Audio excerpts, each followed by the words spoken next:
এটাই হচ্ছে আমাদের চরাঞ্চল, এটাই হচ্ছে আমাদের খাল বিল নদী নালা। এভাবেই আমাদের প্রতিদিন আমাদের এভাবে পদ্মা নদী পার হয়ে যেতে হয়।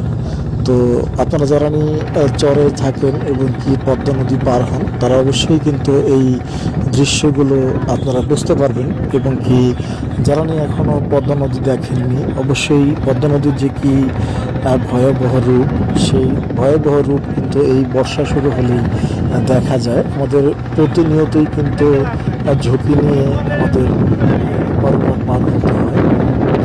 এখন বর্ষাকাল, এই বর্ষাকালে কিন্তু প্রচুর ঢেউ নদীতে।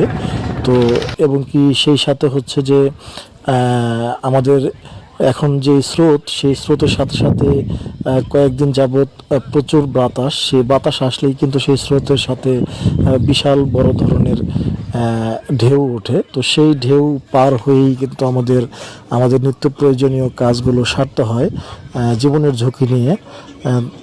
আর বিশেষ করে হচ্ছে সর্বোপরি কথা হচ্ছে যে বড় মানুষ যেমন তেমন, এখানে শিশু বাচ্চারা এবং ছোট ছোট বাচ্চারাও কিন্তু লেখাপড়া করার জন্য আমাদের দোহারে যেতে হয়।